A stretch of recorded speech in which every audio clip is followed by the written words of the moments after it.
जय मसीह की सबको। वुमेन्स मंथ में हमने ये मीटिंग रखने का सोचा, क्योंकि वुमेन्स मंथ है ना। और हमारा मीटिंग का थीम क्या है? आपको इनविटेशन कार्ड आया, वो क्या था? उसके ऊपर क्या लिखा था? Woman up. क्या लिखा था? Woman up. स्टैंड अप बोलते हैं ना, है ना, गेट अप, वैसे वुमन अप। उसका मतलब मैं आपको समझाऊंगी, पर इससे पहले हम इस बात को समझेंगे इब्रानी 11 की ओर जाएंगे। और वैसे जैसे वुमेन्स मंथ में हम एक बाइबल के अंदर के एक पात्र को लेकर हम सुनते हैं, वैसे ही आज हम फटाक से जल्दी से 15-20 मिनट मैं लूंगी आपका, और उसमें हम देखेंगे इब्रानी 11:11।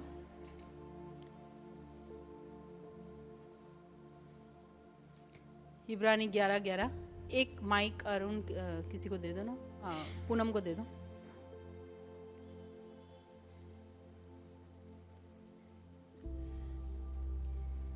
सबके पास आ गया इब्रानी 11:11? सबने निकाला? ओके। वैसे इब्रानी 11 में क्या लिखा है? किस चीज के बारे में लिखा हुआ है? विश्वास के बारे में। वहां विश्वास के जो हमारे बाइबल के अंदर के जो पात्र थे उनके बारे में लिखा हुआ है। ओके, इब्रानी 11:11। विश्वास से सारा ने आप बूढ़ी होने पर भी गर्भ धारण करने की सामर्थ पाई, क्योंकि उसने प्रतिज्ञा करने वाले को सच्चा जाना था। उसने प्रतिज्ञा कर। कितने औरतों का नाम इस बुक के अंदर है? सारा और कौन है? सारा और रूथ का नाम। रूथ नहीं, राहाब का नाम है। सारा और राहाब का नाम है इसके अंदर। तो मैं सोच रही थी कि जब हम नए नियम पे आज के ज़माने में जब हम सिरा के बारे में पढ़ते हैं या सारा के बारे में जब हम पढ़ते हैं, तो अब कितने खुश होते हैं उसका नाम वहाँ देखकर कि विश्वासी से, है ना, वो जब बूढ़ी थी तो उसने गर्भ धारण किया। हमें कितनी खुशी होती है कि वो विश्वास मेरे में क्यों नहीं है। वो जो यहाँ जितने पात्र लिखे उनके अंदर जो विश्वास है, विश्वासी से अब्राहम ने, विश्वासी से मूसा ने, विश्वासी से सारा ने, है ना, तो वैसा विश्वास मेरे अंदर क्यों नहीं आता। और हम सोचते कि कितने आसानी से इनका नाम इधर आ गया। तो मैंने सोचा ऐसा क्यों है कि वो सेरा कर पाई और मैं ना कर पाई, या सारा कर पाई और मैं नहीं कर पा रही उसको। और यीशु मसीह तो कहता है जो भी बाइबल के अंदर लिखा है वो हम सब कर सकते हैं। क्या है? हाँ। तो देखिए, बहुत सारे पात्रों के बारे में हम बाइबल में जानते हैं, पर कभी हम अक्सर मेल कैरेक्टर्स के बारे में जानते हैं। दाऊद, योशू, मूसा, है ना, इनके बारे में ज्यादातर हम पतरस है, पौलुस है ना। तो सारा के बारे में हम थोड़ा सा डीप स्टडी करेंगे और हम देखेंगे कि सारा की जिंदगी कैसी थी।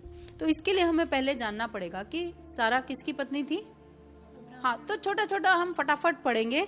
जेनेसिस, उत्पत्ति 11:31। थोड़ा सा हमें पता चलेगा कि क्या हो रहा है सारा की जिंदगी में। उत्पत्ति 11:31। और तेरा अपना पुत्र अब्राहम और अपना पोता लूत जो हरान का पुत्र था, और अपनी बहू सारे जो उसके पुत्र अब्राहम की पत्नी थी, इन सबों को लेकर कसदियों के और नगर से निकल कनान देश जाने को चला। पर हारान नाम देश में पहुंचकर वहीं रहने लगा। एक और पढ़ेंगे हम वहां पर। आप देखेंगे यहाँ पर उत्पत्ति 11:31 में बहुत क्लियरली लिखा है कि वो सब लोग कनान देश की ओर जाने वाले थे, और वहां से वो उठ के कहाँ गए? ऊर से उठ के वो पहुंचे हरान पर, और हरान वहां रुके काफी टाइम तक। फिर वहां से भी आप देखोगे आगे जेनेसिस में या उत्पत्ति की किताब में आप देखो, वहां से भी उठ के वो फिर इजिप्ट की ओर जाते हैं, मिस्र की ओर जाते हैं। और 15 में पढ़िए, 15 उत्पत्ति का 15 का 15 खोला। हाँ, का 15 नहीं,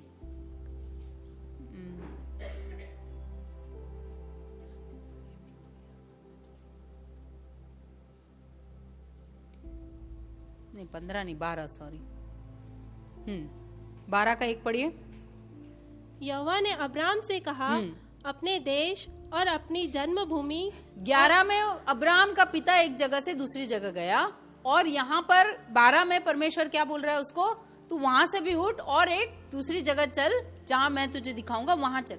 तो इससे ये तो पता चल जाता है कि आप सोचिए, इतना ट्रांसफर हो रहा है, घर पे घर बदला जा रहा है, घर पे घर बदला जा रहा है। कोई आसान काम है? कोई आसान काम है? एक जगह से दूसरा जगह अपने आप को शिफ्ट करना, अपने आप को इस तरह बनाना कि हर जगह जाके एक नए रिश्ता बनाना, फिर से वो स्क्रैच से शुरुआत करना, ये एक मुश्किल काम है ना। तो पर यहाँ हम देखते हैं कि सारा एक बहुत अच्छी पत्नी है, वो बहुत अच्छी पत्नी है, और इसलिए वो जहां जहां उसको बोला गया वो वहां वहां अपने पति के साथ जाती है। जहां जहां उसको बोला गया वहां वहां वो जाती है अपने। तो और बाइबल में कहा गया वो बहुत सुंदर भी थी, और काफी सालों तक उसको बच्चा नहीं था, तो उसको कोई ऐसा मेजर टेंशन नहीं था। जब हमें बच्चा होता है तो एक अलग टेंशन होता है, बच्चा नहीं होता है तो एक अलग टेंशन होता है ना। दोनों का अपना अपना टेंशन रहता है। पर इन सब के बावजूद भी वो हर जगह जहां अब्राहम ने बोला वहां वो लेके चलती। उसके बाद 12 अध्याय के बाद हम वहां देखेंगे सोडम गोमोरा का होता है, फिर वहां से अब्राहम लूत को बचा लेता है। फिर हम चलेंगे जेनेसिस, उत्पत्ति के इसमें ही 12 का 10 से पढ़ेंगे।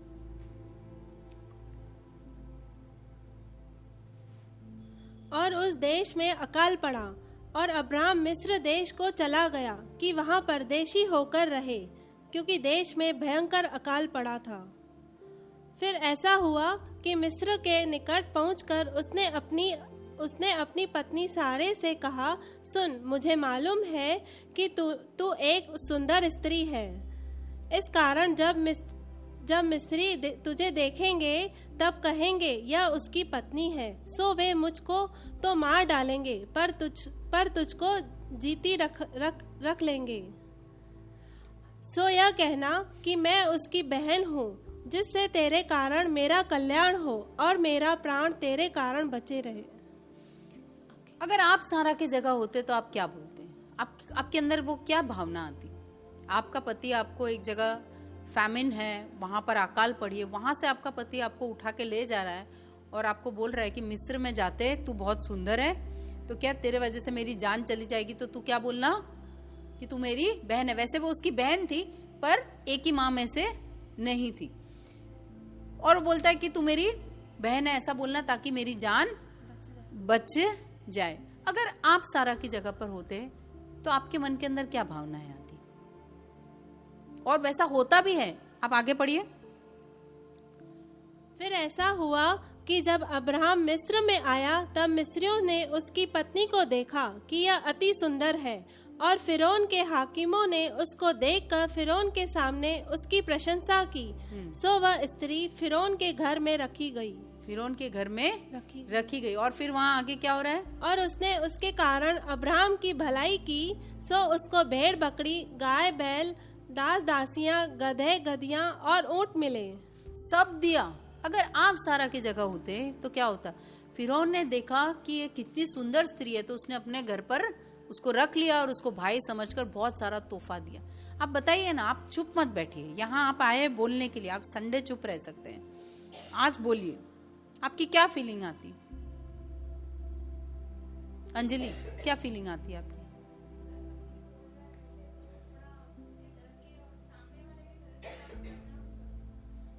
डर लगेगा आपको? हाँ।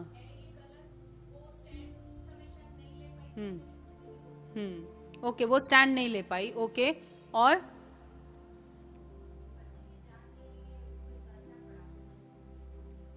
अच्छा, अभी आप लोग सब बोल रहे पति की जान के लिए करना पड़ा और ये जरूर, अगर रोल रिवर्सल कर दे, अगर अब्राहम को फिरौन उठा के ले जाता और सारा ये करती, तो आप क्या करते?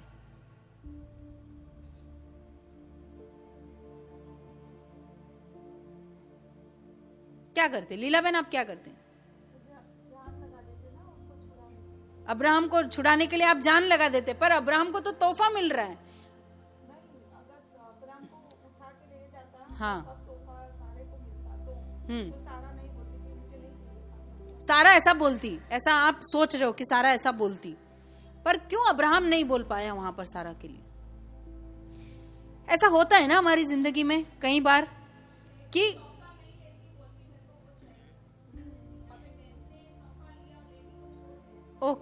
कई बार हमारी जिंदगी में ऐसा होता है ना, हमारा पति हमारे लिए फाइट नहीं करता है, वो हमारे लिए स्टैंड नहीं लेता है। आप हंस रहे हो, आप हंस रहे हो, इसका मतलब ये बात में सच्चाई है। जहां जरूरी है वहां लेना चाहिए, पर नहीं लिया गया। पति को बोलना चाहिए था, बोल नहीं रहा।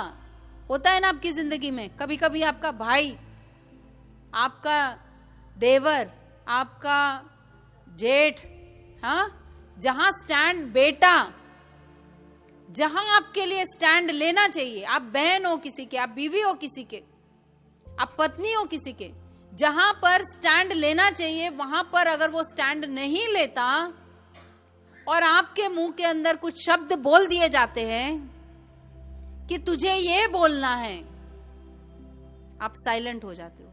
मुझे ये कहानी पढ़ के इतना दुख हुआ, क्योंकि मैं ऐसा सोचती हूँ कि एक औरत होने के नाते उस मोमेंट पे मैं सारा की जगह खड़ी थी और मैं देख रही थी, और मुझे ये फील हुआ कि यार कैसे उसको बस ऑब्जेक्टिफाई कर दिया, मतलब एक चीज, एक वस्तु के समान उसको दे दिया, यूज किया अपनी जान के लिए,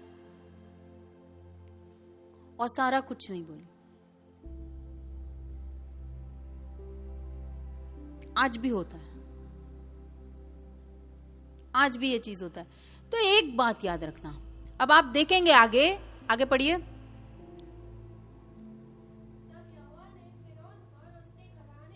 माइक ऑन प्लीज। तब यहोवा ने फिरौन और उसके घराने पर अब्राम की पत्नी सारे के कारण बड़ी बड़ी विपत्तियां डाली। कौन लड़ने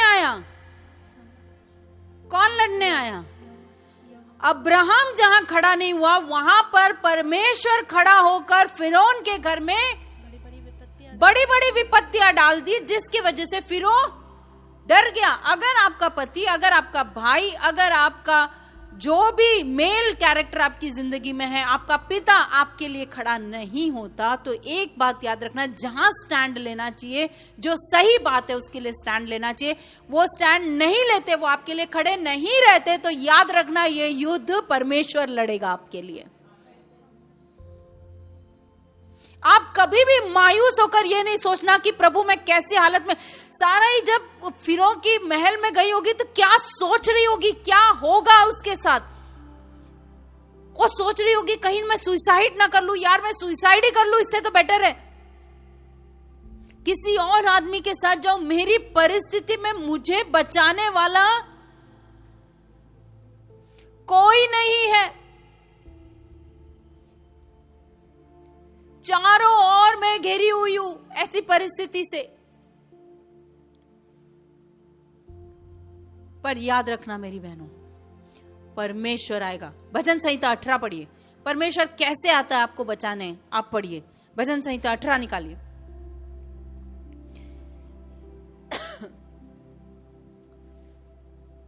परमेश्वर आपका युद्ध लड़ने आता है, और वो वैसे ही नहीं आता। भजन संहिता 18 का 1 से पढ़िए। हे परमेश्वर, हे मेरे बल, मैं तुझसे प्रेम करता हूँ। यहोवा मेरी चट्टान और मेरा गढ़ और मेरा छुड़ाने वाला है। मेरा ईश्वर मेरी चट्टान है जिसका मैं शरणागत हूँ। वह मेरी ढाल और मेरी मुक्ति का सिंह और मेरा ऊंचा गढ़ है। मैं यहोवा को जो स्तुति के योग्य है पुकारूंगा। इस प्रकार मैं अपने शत्रुओं से बचाया जाऊंगा। इस प्रकार मैं अपने शत्रुओं से बचाया जाऊंगा। पढ़िए आगे। मृत्यु की रस्सियों से मैं चारों ओर गिर गया हूँ। नहीं लगता हमें ऐसे? जिंदगी के कई परिस्थितियों में, कहीं डिसीजंस में, छोटे छोटे, वो गाना आपको पता है ना, कुछ पल है जब मैं ये सोचता हूँ क्यों कुछ बातें हुई, इतनी मुश्किल क्यों है, कुछ पल है। मृत्यु की रस्सियों में चारों ओर से घिरा गया हूं और अधर्म की बाढ़ ने मुझको भयभीत कर दिया है। पढ़ो, आगे पढ़ो। पाताल की रस्सियां मेरे चारों ओर थीं और मृत्यु के फंदे मुझ पर आए थे। अपने संकट में मैंने यहोवा पर परमेश्वर को अपने संकट में मैंने किसको पुकारा? परमेश्वर को। हेलो, परमेश्वर को पुकारा। सुनो, हेलो भैया, हेलो पति, हबी, हेलो। अपने संकट के समय में मैंने किसको पुकारा? परमेश्वर को पुकारा। मैंने अपने परमेश्वर की दुहाई दी और उसने अपने मंदिर में से मेरी बातें सुनी और मेरी दुहाई उसके पास पहुंचकर उसके कानों में। आपकी प्रार्थना कभी व्यर्थ नहीं जाती। संकट मुश्किल के समय में जब आप अकेले हो, जब आप उस स्थान पर अकेले खड़े हो, कोई आपका सपोर्ट नहीं है, कोई बैक सपोर्ट नहीं, आपने पूरी जिंदगी अपने पति के साथ उसके हर डिसीजन में खड़े रहे, अपने भाई के साथ सपोर्ट किया, अपने भाई बहन जो भी है आपके मेल कैरेक्टर्स लाइफ में, सबको सपोर्ट किया, आपके बेटे को सपोर्ट किया, पर जिंदगी में एक ऐसा परिस्थिति आया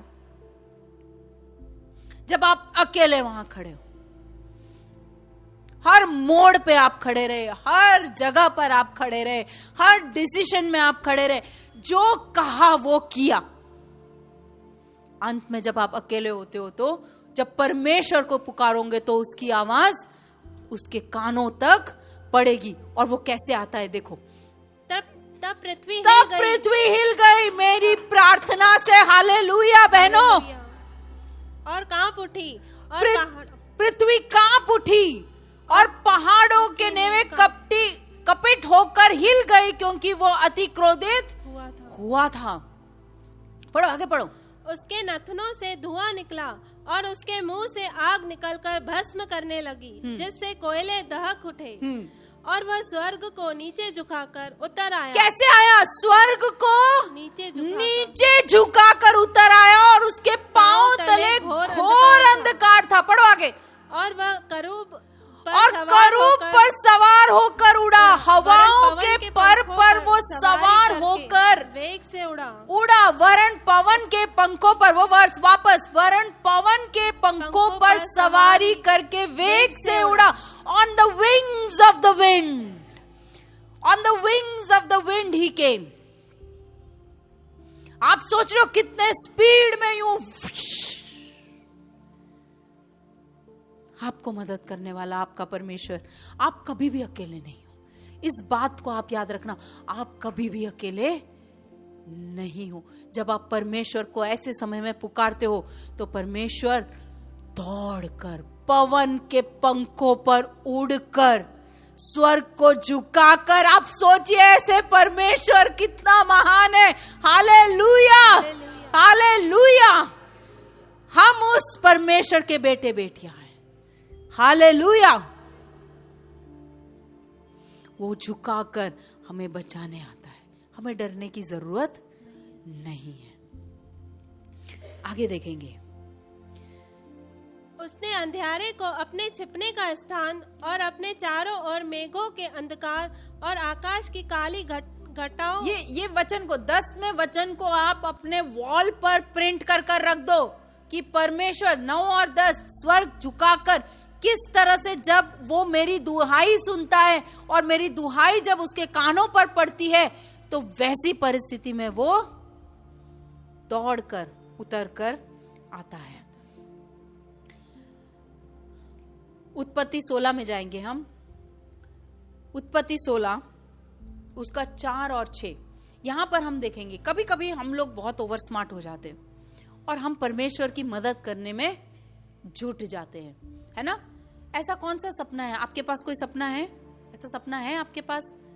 कोई सपना है जो आपने देखा है? देखो सारा की जिंदगी में तब तक कोई इतना कोई बड़ा मुश्किल नहीं था जब तक उसको बच्चा एक सपना देखा आपने, मुझे कुछ करना है। जब आप सपना देखने लगते हो और प्रभु बोलते हैं मैं तुझे दूंगा, प्रभु की ओर से आया हुआ सपना है, प्रभु बोलता है मैं तुझे दूंगा। आपको पता है 15 चैप्टर और 16 चैप्टर के बीच में 10 साल निकल गए। कितने? 15 चैप्टर और 16 चैप्टर के बीच में 10 साल निकल गए। और 10 साल निकल गए, अब सारा बेचैन हो गई, सारा बेचैन हो गई। सारा बोले अब ये हो नहीं रहा, अब ये हो नहीं रहा, अब मुझे तो कुछ करना पड़ेगा। पढ़िए ना। और वह हाजिरा के पास गया और वह गर्भवती हुई। हाँ, और जब उसने जाना, वो क्या करती है? अपनी एक जो उसकी एक सेवक थी, सेविका थी, उसको उठाकर अब्राहम को बोलती है कि तू ये हाजिरा है इसको ले, या हगार को ले तू, और तू इसके साथ सो और इससे जो बच्चा होगा सरोगेशन, मतलब इससे जो बच्चा होगा वो हमारा वंश को आगे हेल्प करते हैं ना हम परमेश्वर को। काफी बार ऐसा होता है ना हमारी जिंदगी में, कितने लोगों ने परमेश्वर को हेल्प करने का सोचा है। और जब भी हम परमेश्वर को हेल्प करने का सोचते, क्या होता है? वो प्लान काम करता है, वो चीज काम करता है। हम अपने पति को कैसे भी कैसे करके हम सुसमाचार सुनाते, हमारा जिंदगी दिखाते, तो भी कुछ बदलता है? नहीं बदलता है। फिर हम क्या करते हैं? हम घर में जोर जोर से प्रार्थना करना शुरू कर देते, प्रभु देखे कुछ करे। हम पति को फिर कुछ भी बोल के कैसे भी करके लेके आते हैं, है ना? पर हमारा प्लान काम करता है? कितने सालों से ट्राई कर रहे हो बताओ। अगर प्रभु ने बोला है कि अंजलि आएगा, हाँ दीपा आएगा, देखो कितने साल इंतजार किया आपने?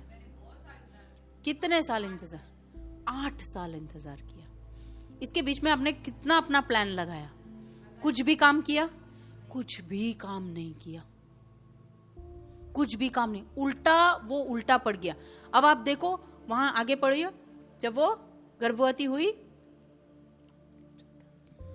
और जब उसने जाना कि वह गर्भवती है, हाँ, तब वह अपनी स्वामिनी को अपनी दृष्टि में तुच्छ समझने लगी। उस स्वामिनी को अपने दृष्टि में तुच्छ समझने लगी, है ना? क्यों? अब वो अपने आप को मालकिन समझ। और अब आप सोचिए सारा का क्या इमोशन है। होता है ना जब हम 2 बहनें में और भारती बहन प्रार्थना करते हैं और भारती बहन का प्रार्थना का उत्तर जल्दी आता है और मेरा नहीं आता, तो हम क्या करते हैं? हम सोचने लगते हैं जिसको उत्तर मिला वो बहुत अच्छा व्यक्ति है, जिसको उत्तर मिला वो पवित्रता की जिंदगी जी रहा है, इसलिए परमेश्वर ने उसको उत्तर दिया और भारती बहन को उत्तर दे दिया और मुझे उत्तर। सोचिए ना, वही अब्राहम तो वही है ना। खोट किसमें? तुरंत ही उसने अपने ऊपर ले लिया, खोट तो मुझ में है, क्योंकि अब्राहम तो वही है, मतलब मैं ही बांझ हूं, मेरे में ही कोई प्रॉब्लम है। आप बोलते हो कि नहीं, मैं ही ऐसी हूं, मुझ में ही कोई प्रॉब्लम है। आप सोचना, जब आप ये बोलते हो उसके पहले का प्लान क्या था? आपका प्लान था कि परमेश्वर का प्लान था? जब आपके इमोशंस हेवायर रन करते इधर उधर, आप देखिए ना, आप देखिए सारा के देखिए, सारा देखो आगे पढ़ो क्या लिखती है। तब सारा ने अब्राहम से कहा, जो मुझ पर उपद्रव हुआ, हाँ, सो तेरे ही सिर पर हो। मुझ पे जो उपद्रव हुआ हो तेरे से? क्या बात कर रहे हो यार? हमारी जिंदगी में अगर कुछ सही नहीं होता तो हमें जल्दी उंगली उठाने की और तुरंत ही क्या अब्राहम को पकड़ लिया। जो मुझ पे उपद्रव तेरे वजह से हुआ, तेरे वजह से हुआ, देवरानी की वजह से हुआ, जेठानी की वजह से हुआ, सासू माँ की वजह से हुआ। मेरे जिंदगी का उपद्रव का कारण,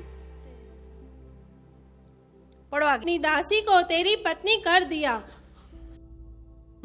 पर जब उसने जाना कि वह गर्भवती है, तब वह मुझे तुच्छ समझने लगी।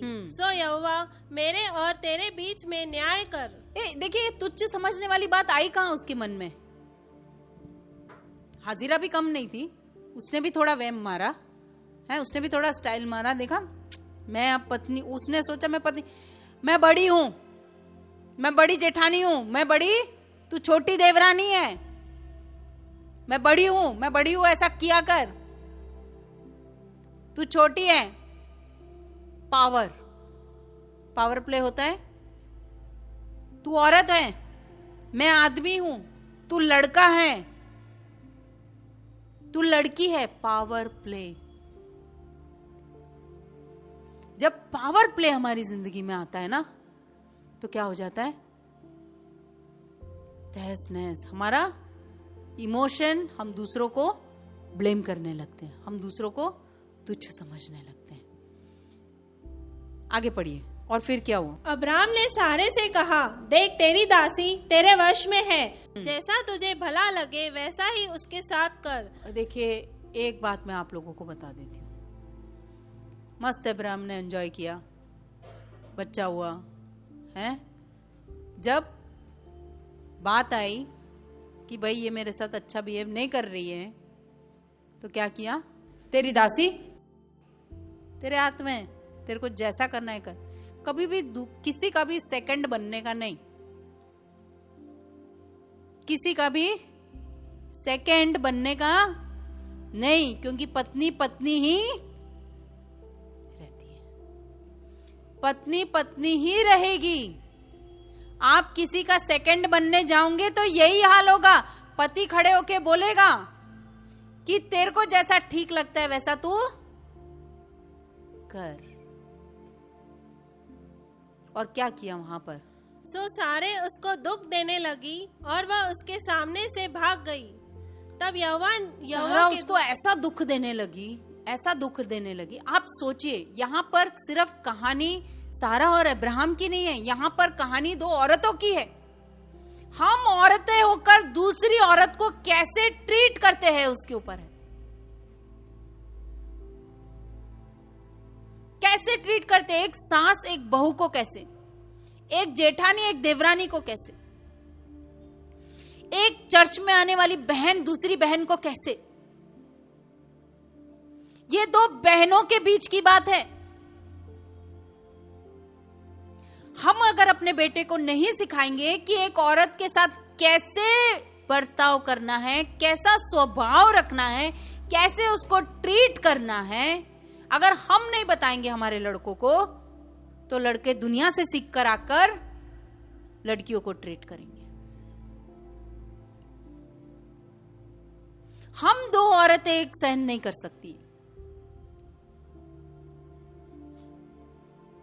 कर सकते हो क्या? अपने अंदर झांक कर देखो, क्या हम दो औरतें सहन कर सकती है एक दूसरे की? देवरानी जेठानी, यहां बहुत सारे देवरानी जेठानी बैठे, सास बहू भी बैठे, क्या हम सहन कर सकते हैं? क्या हम प्रभु प्रभु करते हैं?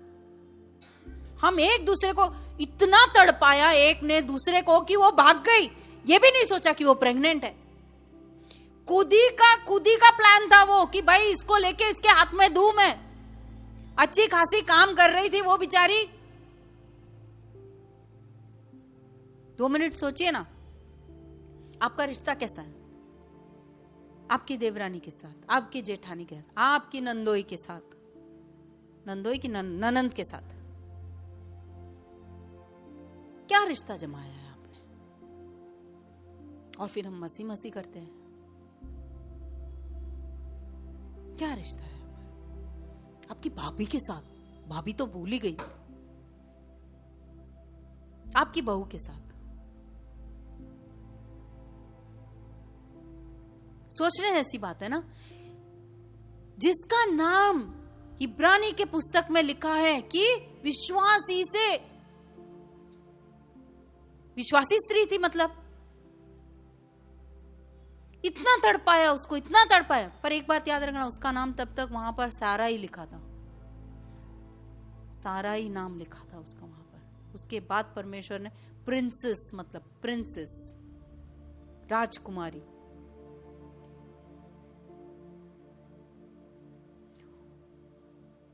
हगार वहां से भागकर गई और वो पहली स्त्री थी जिसको परमेश्वर ने मुठभेड़ किया। उसको पूछा, हे सारा की, पढ़ो ना।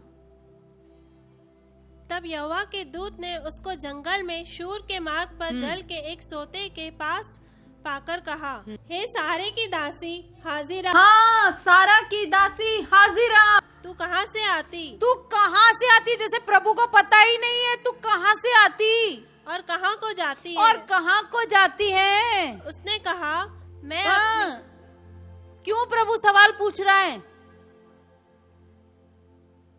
प्रभु क्यों सवाल पूछ रहा है? क्या प्रभु को पता नहीं है?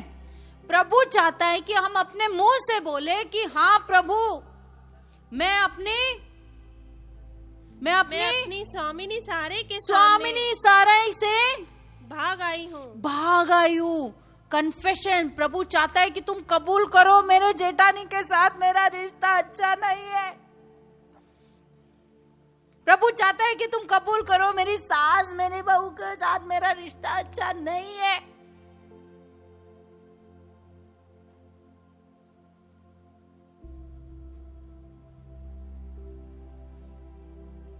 मेरी पड़ोसन के साथ मेरा रिश्ता अच्छा नहीं है।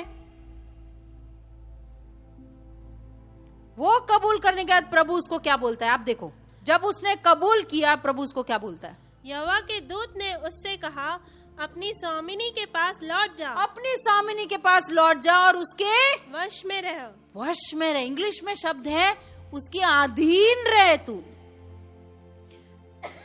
उसके हाँ, और आगे पढ़ो। और यहोवा के दूत ने उससे कहा, मैं तेरे वंश को बहुत बढ़ाऊंगा, यहाँ तक कि बहुतायत के कारण उसकी गणना न हो सकेगी। और यहोवा के दूत ने बस क्या बोला वहाँ पर?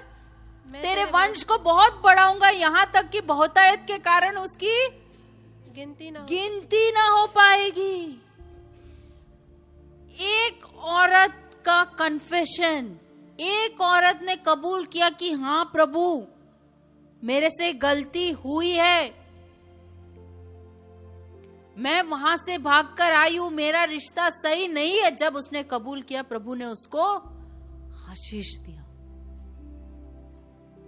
उसको आशीष दिया और उसको वापस किसके पास भेजा? सारा के पास भेजा। आपको लगता है सारा ने उसको अच्छे से ट्रीट किया होगा?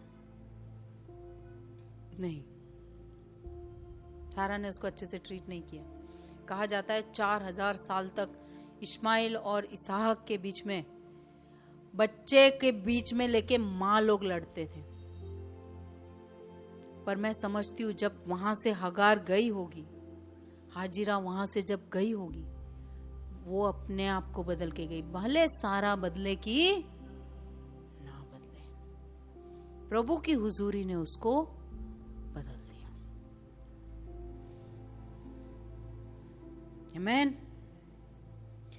परमेश्वर आपको देखता है। वहां लिखा है ना कि वो वर्स पढ़ो ना, उसको कहाँ देखा? यहोवा के दूत ने उससे कहा, अपनी स्वामिनी के पास लौट जा। उसके पहले 8 में, हे सारी हाजिरा, उसके पहले।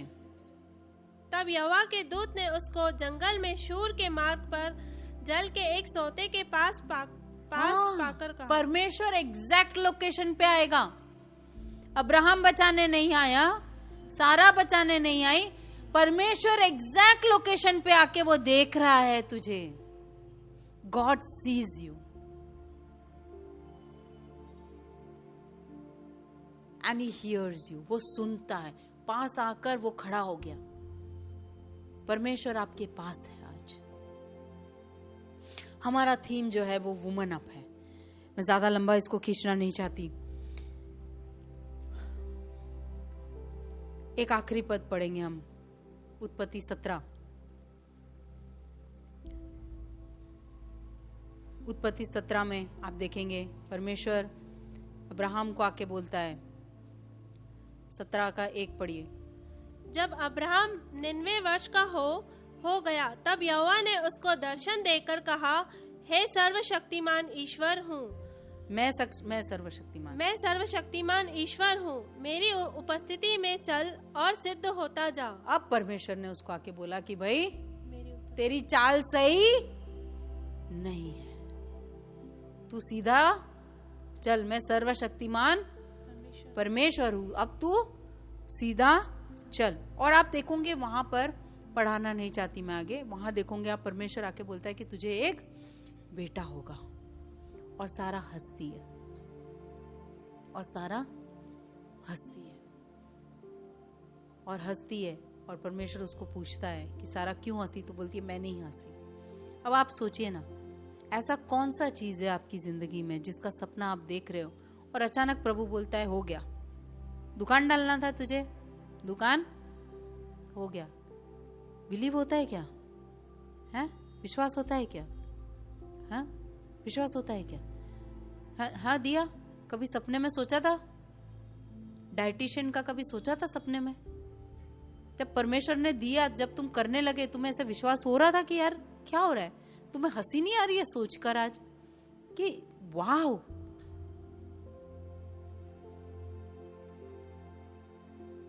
क्या परमेश्वर है, हंसाता है।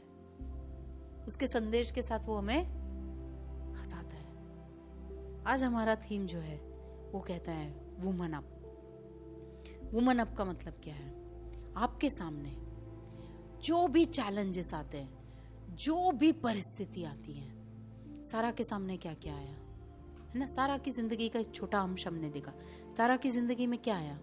बांझपन आया, हाँ, सोसाइटी का प्रेशर आया, उसको खुद के शक थे कि यार कैसा जिंदगी है यार ये, खुद के डाउट्स। उसने कभी गिव अप नहीं मारा, उसने वुमन अप किया। उसने क्या किया? वुमन अप किया। परमेश्वर पर उसने वो स्ट्रॉन्ग खड़ी रही।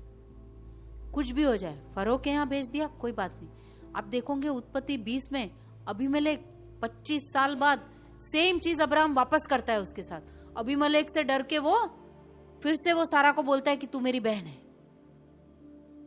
ये बार सारा डरी नहीं। सारा को पता है कि फरो से बचाने वाला परमेश्वर अबीमेलेक से भी मुझे बचाएगा। वो स्ट्रॉन्ग खड़ी रही। उसने वुमन अप किया, बोले कि हे खड़ी हो जा, कोई नहीं है मेरे आजू बाजू में। She stood up. जब जिंदगी आपको लगती है ना कि बहुत अनफेयर है, यार सही नहीं है जिंदगी, मेरे साथ सही गेम नहीं खेल रही है जिंदगी, बहुत गलत कर रही है, तब वुमन अप करो, जिम्मेदारी लो। सारा ने भी जिम्मेदारी ली, हगार ने भी जिम्मेदारी ली कि हाँ मुझसे गलती हुई है, और उसमें वो बढ़े। दे ग्रू अप। वुमन अप का मतलब है अपने गलतियों को स्वीकारो और बढ़ो, परमेश्वर में बढ़ो। तीसरी बात, डर के मत जियो, विश्वास से जियो। डर के मत जियो, विश्वास से जियो। क्यों डर? सेरा जब हंसी तो क्या वो विश्वास का हंसी था कि अविश्वास का हंसी था? नीतू बहन, आपकी जिंदगी में आपके लड़के को लेके आपको टेंशन है ना? कितने साल से प्रार्थना कर रहे हो आप हंस सकते हो आज कि परमेश्वर जो असंभव है उसको संभव करेगा। यस एंड डर से मत जियो, विश्वास से जियो। डर से मत जियो। क्या करना है? विश्वास से जीना है। और विश्वासी से क्या हुआ? इसहाक का जन्म हुआ। इसहाक नाम का मतलब पता है क्या है? हंसी। क्या है? हंसी। लास्ट, सारा एक लेगेसी छोड़ गई। उसका नाम पुस्तक में आ गया, विश्वास के पुस्तक में। जिंदगी किसी की भी बाइबल के अंदर, देखो मैं तो बोलती हूँ प्रभु धन्यवाद सारा की जिंदगी देने के लिए। मैं तो सोच रही थी प्रभु कि ये विश्वासी पति है, विश्वासी भाई है, हाँ कैसे कैसे परिस्थिति में हमें अकेला छोड़ देते प्रभु, कहाँ जाए। परमेश्वर का वचन एक ही बात बोलता है। क्या बोलता है? कि trust in the Lord with all your heart. नीति वचन 5:3 की 3:5। नीति वचन 5 का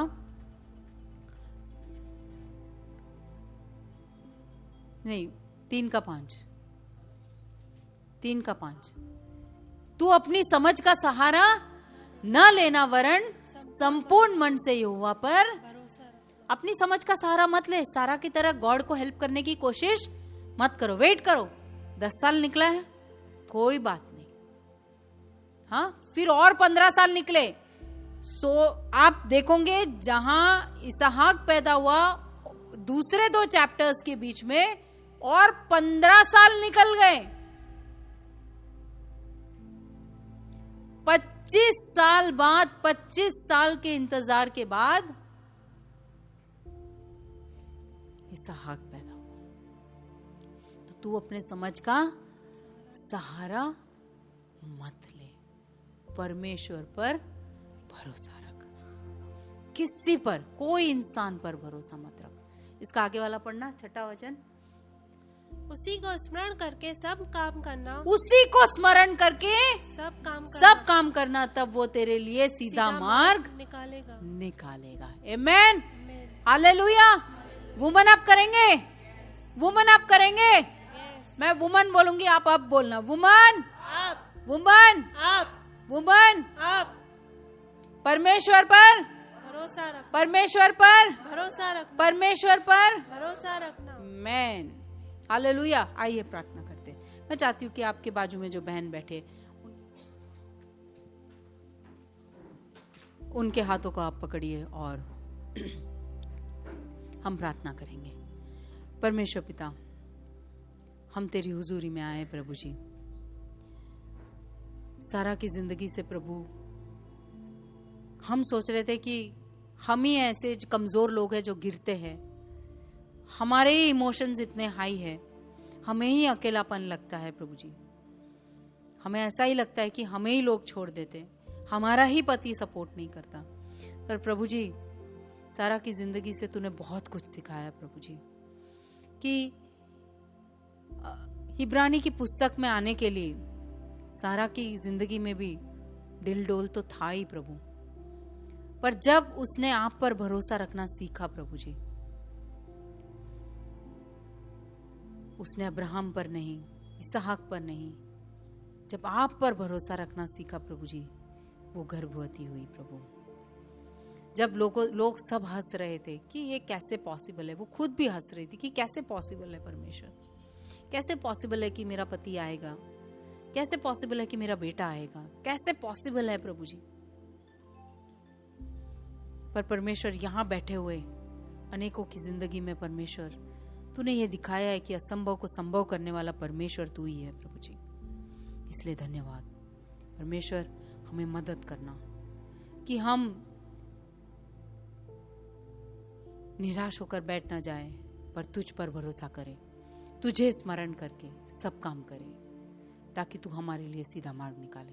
तेरी करुणा और दया हमेशा हमारे साथ है और साथ रहेगी, इसलिए धन्यवाद परमेश्वर। यीशु मसीह के नाम में मांगते हैं प्रभु जी, सुन और ग्रहण कर पिता। आमेन, आमेन।